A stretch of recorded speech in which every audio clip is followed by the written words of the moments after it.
बिस्मिल्लाहिर्रहमानिर्रहीम, अस्सलाम वालेकुम नाज़रीन। मैं इमरान खान हूँ।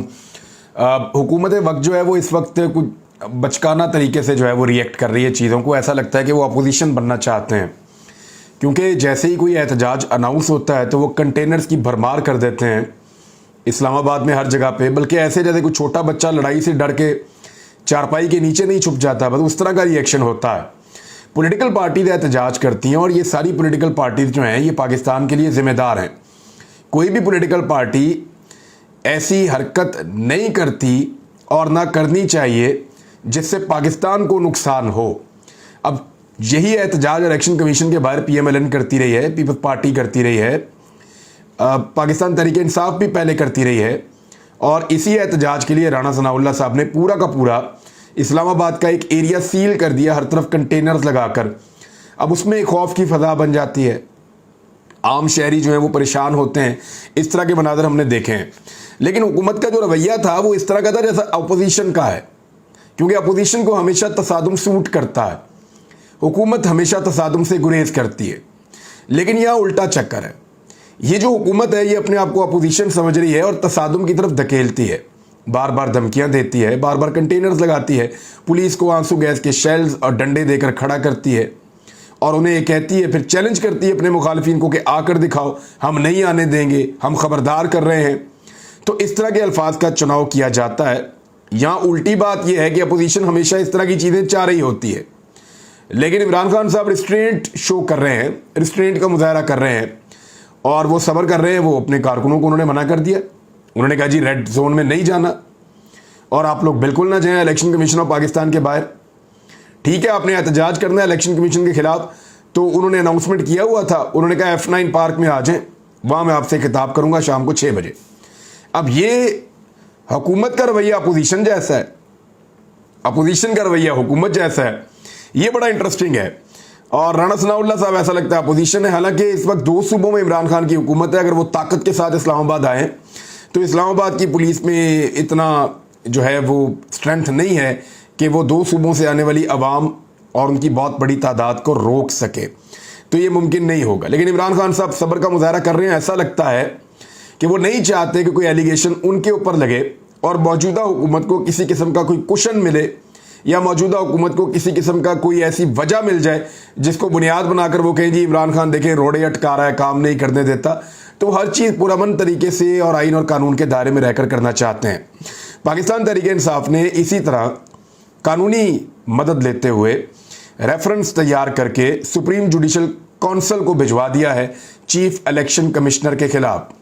चीफ इलेक्शन कमिश्नर के खिलाफ जो रेफरेंस भिजवाया उसमें कुछ चीज़ें बड़ी अहम हैं, वो चीज़ें मैं आपके साथ शेयर कर देता हूं। लेकिन जो बुनियादी नुक्ता है और सबसे बड़ा नुक्ता है वो ये है कि आईनी जिम्मेदारियां अदा नहीं कर पा रहे चीफ इलेक्शन कमिश्नर, और आईनी जिम्मेदारियां अदा ना कर पाने की वजह से इनको इनके ओहदे से हटा दिया जाए। जानबूझकर बदइंतजामी कर रहे हैं। ये पाकिस्तान तहरीक इंसाफ ने जो रेफरेंस भेजा उसमें कहा गया है, और उसमें जो पहला बड़ा नुक्ता उठाया गया वो ये है कि चीफ इलेक्शन कमिश्नर ने मुलाकात की हुक्मरान इत्तेहाद से जुलाई के एंड पे, और चंद दिन के बाद, क्योंकि वहाँ से उनको दबाव डाला जा रहा था बार बार कि आप ममनुआ फंडिंग केस का फैसला सुनाएं, और चंद दिन के बाद उन्होंने ममनुआ फंडिंग केस का फैसला सुना दिया। और उस फैसले के अंदर बाद में हुकूमती ईमा के ऊपर एक पैराग्राफ का इजाफा भी किया गया। ये बात आप सब जानते हैं और इसके बारे में तफसीलात मौजूद भी हैं। अब आ जाए कि और क्या क्या है इसके अंदर, क्योंकि 8 फैसले चीफ इलेक्शन कमिश्नर ने ऐसे दिए पाकिस्तान तहरीक इंसाफ के खिलाफ जिसको अदलिया के मुअज़्ज़िज़ जज साहिबान ने गलत करार देते हुए उड़ा दिया। यानी ये चीफ इलेक्शन कमिश्नर बार बार इस किस्म की हरकतों सकनात करते हैं जिनकी वजह से पाकिस्तान तहरीक इंसाफ को नुकसान होता है। कल मेरे साथ प्रोग्राम में बात करते हुए इमरान खान साहब ने बताया कि चीफ इलेक्शन कमिश्नर आया कैसे। उन्होंने कहा ये तोहफा है जो मुझे न्यूट्रल्स ने दिया था, और मैंने उनको बताया भी था कि ये तो नून लीग के घर का बंदा है। तो उन्होंने मुझे यकीन दिलाया था कि नहीं, ये न्यूट्रल रहेगा और ठीक काम करेगा। तो ये ठीक काम नहीं कर रहा, हमारा खदशा दुरुस्त साबित हुआ और हमसे गलती हुई कि हमने इसका नाम तस्लीम कर लिया न्यूट्रल्स के कहने के ऊपर। अब इसके ऊपर बहुत सारे इल्ज़ामात और भी हैं रेफरेंस में, लेकिन ये जो अभी किया है चीफ इलेक्शन कमिश्नर ने, ये जो इलेक्शन कमीशन ने फैसला सुनाया पाकिस्तान तहरीक इंसाफ के खिलाफ, इसने बहुत मौका दे दिया तहरीक इंसाफ को और बड़ा रूम दे दिया है इस रेफरेंस के हवाले से। कैसे? देखें, जितने लोगों को इन्होंने गैर मुल्की डिक्लेयर किया वो पाकिस्तानी निकल रहे हैं और अपने अपने नाइकॉप और अपने अपने पासपोर्ट और अपने अपने जो कार्ड्स हैं वो शो कर रहे हैं और वो ये कह रहे हैं हम तो पाकिस्तानी हैं। बहुत सारे बीच में ऐसे हैं जो पाकिस्तान में रहते हैं, उनकी कंपनी का नाम अंग्रेज़ों की तरह का है तो उनको उठा के वहाँ पर डाल दिया। कुछ ऐसे हैं जो पाकिस्तानी हैं लेकिन गैर मुस्लिम हैं, उनको भी उठा के गैर मुल्की बना दिया। तो इस किस्म की हरकत व सकनात करने के बाद चीफ इलेक्शन कमिश्नर ने या इलेक्शन कमीशन ऑफ पाकिस्तान ने अपने लिए गड़ा खोद लिया है। अगर इंसाफ के साथ वहाँ अदालत के अंदर मामला चले तो चीफ इलेक्शन कमिश्नर के लिए मुश्किलात पैदा होंगी सुप्रीम जुडिशल काउंसिल में। अब इलेक्ट्रॉनिक वोटिंग मशीन की इन्होंने मुखालफत की, वो भी इन पे एक इल्ज़ाम है। ओवरसीज वोटर्स को सुप्रीम कोर्ट का फैसला था, इसके बावजूद वोट नहीं डालने दे रहे, उसकी मुखालफत करते हैं, ये भी एक एलिगेशन है। सेनेट में जो ओपन जो जिस किस्म की धांधली हुई और इन्होंने कहा कि ओपन वोटिंग करवाई जाए तो उसकी मुखालफत की और फिर उसके बाद यूसुफ गिलानी के बेटे ने जो पैसे दिए और उसके ऊपर कोई कार्रवाई नहीं हुई, गिलानी साहब का नोटिफिकेशन रोकने से इनकार कर दिया। फिर शवाहिद मौजूद थे फिर भी कार्रवाई नहीं की और फैसल वाडा के खिलाफ नायरी की जो कार्रवाई बड़े भोंडे तरीके से की गई। पीपल्स पार्टी की ममनुआ फंडिंग केसेस की रोज़ाना की बुनियाद पर जो है वो पीटीआई की तरह नून लीग और पीपल्स पार्टी की समाअत नहीं की गई। बल्दियाती इलेक्शन जो केपी में हुए वहाँ पे अली अमीन गंडापुर के खिलाफ कार्रवाई की गई, उनके भाई को नाअहल कर दिया गया और इस तरह की चीज़ों पे बाकी जगह पे एक्शन नहीं लिया गया। केपी वजीर ट्रांसपोर्ट शाह मोहम्मद की नाअहली हुई NA 75 डस्का में, चंद पोलिंग स्टेशन के बजाय पूरे हल्के में रीपोल करवा दिया गया जिसकी वजह से PMLN को सीट निकालने का मौका मिला बाद में। और ज़िमनी इलेक्शन में दूसरे हल्कों से पोलिंग एजेंट लाने से मना कर दिया था, हालांकि वो कोई एलियंस नहीं है, पाकिस्तान के बाहर से नहीं आ रहे, पाकिस्तान के अंदर से आ रहे हैं। वो अदालत ने इस फैसले को रिवर्स किया था और फिर बेशुमार और चीज़ें इसी तरह की हैं। तो ये उनके खिलाफ एक रेफरेंस है जो चला गया है। अब 3 बड़ी खबरें हैं और 3 चीज़ें हैं जो होने जा रही हैं और उनके बारे में बात की जा रही है। मैं तीनों आपके सामने रखता हूं। नंबर 1, इमरान खान का नाम ECL में। नंबर 2, इमरान खान की गिरफ्तारी। नंबर 3, नवाज शरीफ की वापसी। इसमें पहली चीज़ तो आप ये ले लें, एक तो हमजा शहबाज पाकिस्तान से बाहर चले गए हैं। परवेज़ इलाही साहब ने कहा कि जो मुश्किलात में था, परेशानियों में था, वो तो नस गया, पाकिस्तान से बाहर चला गया। और ये दूसरों को ताने देते हैं भाग जाने के, लेकिन वक्त आने पर सबसे पहले ये फैमिली खुद चली जाती है। हमजा शहबाज साहब ने यह बताया कि उनकी बेटी बीमार है, मेरी दुआ है कि अल्लाह ताला उनकी बेटी को सेहत और लंबी ज़िंदगी अता फरमाए और किसी भी माँ बाप को अपने बच्चों की बीमारी का दुख अल्लाह ताला ना दे। सब बच्चों को अल्लाह ताला सेहत और तंदुरुस्ती अता फरमाए और इस आजमाइश में किसी को अल्लाह ताला मुब्तला ना करे। लेकिन क्योंकि दूसरों को ये लोग ताने देते हैं और इस दफ़ा परवेज़ इलाही का ये कहना है कि हमजा शहबाज पहले ये कहता रहा कि मुझे छोड़कर चले गए हैं गारंटर के तौर पे, तो आप सारे नस गए हैं, तो इस दफ़ा वो सबसे पहले खुद चला गया है। बहरहाल हमजा शहबाज के चले जाने के ऊपर उनके मुखालिफिन बहुत सारी बातें कर रहे हैं, मैं उन बातों में नहीं जाता। फिलहाल आ जाए उन 3 खबरों की तरफ। एक तो इमरान खान का नाम ECL में डालने की तैयारी, इससे इमरान खान को फ़र्क कोई नहीं पड़ता। वो जब इक़्तिदार में थे तो तब भी उनको कोई ज़्यादा बाहर जाने का शौक़ नहीं था। बड़ी मजबूरी के आलम में उन्होंने पाकिस्तान से बाहर ट्रैवल किया है। बहुत सारे दौरे ऐसे हैं जिनमें इमरान खान साहब को कहा गया, ख़ासतौर पर जो इन्वायरमेंट की एक कॉन्फ्रेंस थी उसमें भी इमरान खान साहब नहीं गए कि कौम के पैसे ज़ाया होते हैं। नंबर 2, मेरा यहाँ पे काम है, मैं काम छोड़कर नहीं जाना चाहता। तो इस तरह इमरान खान साहब ECL में नाम ना होने के बावजूद, गवर्नमेंट ऑफ पाकिस्तान के सरबराह होने के बावजूद बाहर ट्रैवल नहीं कर रहे थे और अभी उनका बाहर जाने का कोई इरादा नहीं है।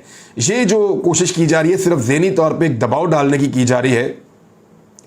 लेकिन ज़हनी दबाव के हवाले से मैं आपको एक चीज़ बता दूं कि इमरान खान साहब की सारी ज़िंदगी दबाव का मुकाबला करते गुजरी है। मुझे नहीं लगता कि इस तरह की चीज़ों से वो दबाव में आएंगे।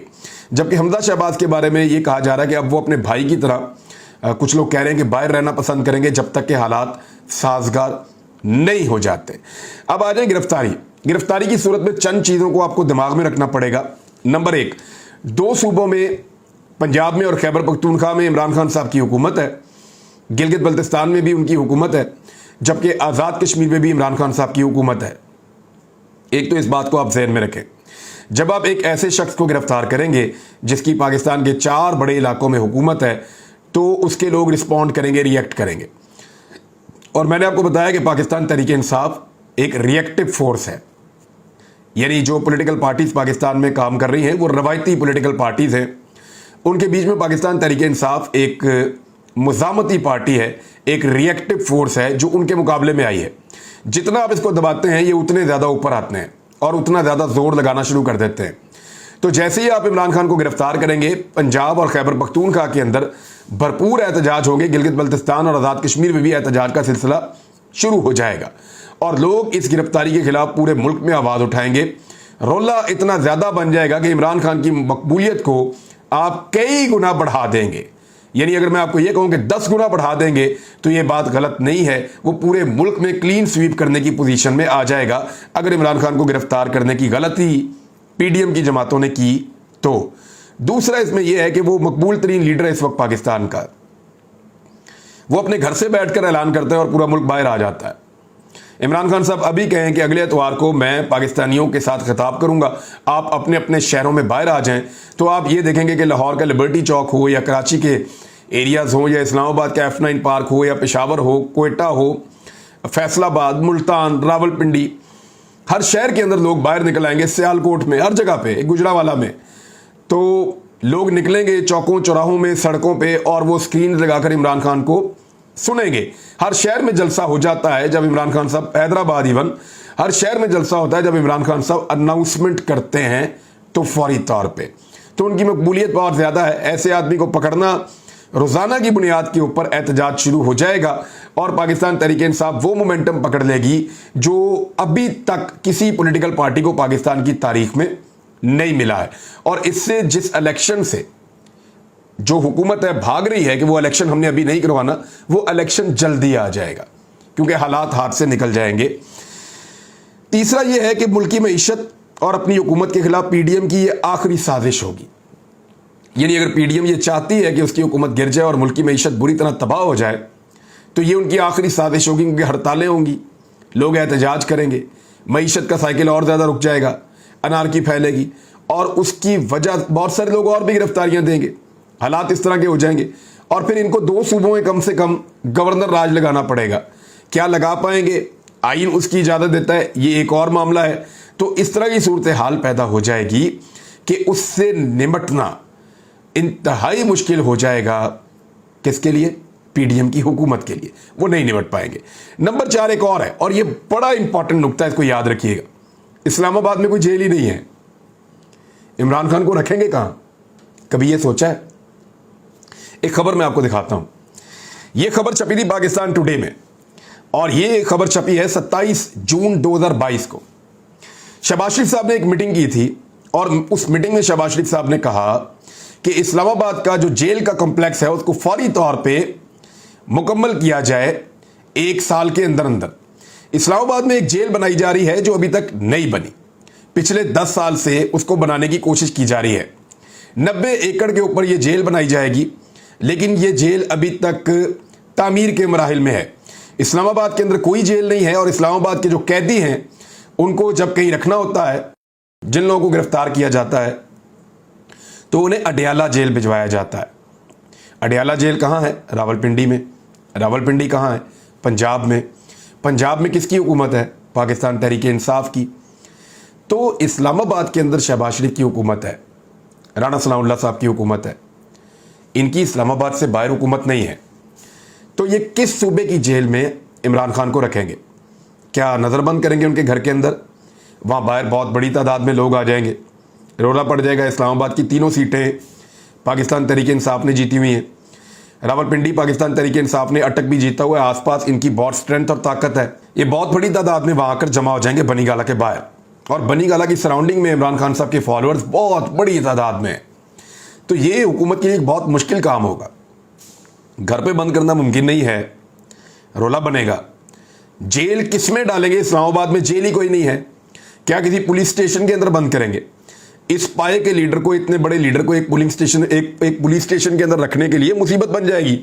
मेरे जैसे आम आदमी को जिस पुलिस स्टेशन में रखते थे, तो जिधर पर्चा था उधर लेकर नहीं जाते थे, दूर दराज इलाके के पुलिस स्टेशन में रखते थे। पुलिस स्टेशन वो चूज करते थे जिसमें मेरे पे पर्चा नहीं था, कहीं और ले जाते थे, और वहां पे भी कर्फ्यू लगा देते थे आसपास। हालात इनके लिए मुश्किल हो जाते थे। तो मेरे जैसा बिल्कुल आम आदमी, उसके लिए यह करना पड़ा कि पूरी की पूरी जिले की पुलिस परेशान हो जाती थी। तो ये इमरान खान के लिए तो पूरा पाकिस्तान खड़ा हो जाएगा, फिर भी नहीं ये कर पाएंगे। मुसीबत बन जाएगी इनके लिए। ये कर ही नहीं सकते टेक्निकली गिरफ्तार करेंगे तो रखेंगे कहां पे? अडयाला जेल भेजेंगे, वहां इमरान खान की हुकूमत है। खैबर पख्तूनख्वा की किसी जेल में भेजेंगे, इमरान खान की हुकूमत है। पंजाब की किसी जेल में, क्या सिंध भेज देंगे, वहां की किसी जेल में रखेंगे? मुमकिन नहीं है। कोई कानून इस बात की इजाजत नहीं देता। इस्लामाबाद से गिरफ्तार होने वाला आदमी ज्यादातर अडयाला जेल पहुंचता है और वहां पे ये इमरान खान को नहीं रख सकेंगे। 6 दहाइयों से यही चल रहा है। अब आखिरी खबर है नवाज शरीफ की वापसी की, और इसके ऊपर बहुत कोशिश कर रहे हैं पीएमएलएन के लोग कि उनकी डील हो जाए दोबारा से। डील तो तकरीबन हो गई है, डील के नतीजे में ही पीएमएलएन हुकूमत में आई है। अब वो ये कहते हैं कि नवाज शरीफ को आने दें, लेकिन बहुत सारे ऐसे लोग थे इस डील में या इन चीज़ों में जो नहीं चाहते कि नवाज शरीफ वापस आए, और ये गारंटी थी कि नवाज शरीफ पाकिस्तान की सियासत में हिस्सा नहीं लेगा। लेकिन नवाज शरीफ के बगैर बहुत बुरी हालत है पीएमएलएन की। अब नवाज शरीफ को वापस लाने की तैयारियां हो रही हैं, लेकिन पंजाब में उनके पास हुकूमत नहीं है, तो पंजाब में क्या गवर्नर राज लगा के नवाज शरीफ को लाएंगे? ये बहुत मुश्किल सूरत हाल बन जाएगी। मुमकिन नहीं होगा कि और इस दफा वहां पे उस्मान बुज़दार नहीं है वजीर आला, वहां परवेज इलाही है, और वो इन्हीं से मिलते जुलते आदमी हैं जिस तरह के पीएमएलएन के लोग हैं, और वो भी ताकत को इस्तेमाल करना जानते हैं, माजी में उन्होंने किया भी है। तो ये मोहम्मद जुबैर साहब ने ये कहा है कि एस्टेब्लिशमेंट के साथ मामला जो है वो हमारे अच्छे ताल्लुकात हैं, और नवाज शरीफ साहब जल्द वापस आ जाएंगे और वो मकबूल हैं और उनको लोग लेने जाएंगे। बहरहाल मियां नवाज शरीफ साहब की वापसी अभी भी मेरी नज़र के अंदर बहुत सारे शक्को शुबहात का शिकार है, मुश्किल है, लेकिन देखते हैं क्या होता है। अब तक के लिए इतना ही। अपना ख्याल रखिएगा, अपने इस चैनल का भी। अल्लाह हाफ़िज़।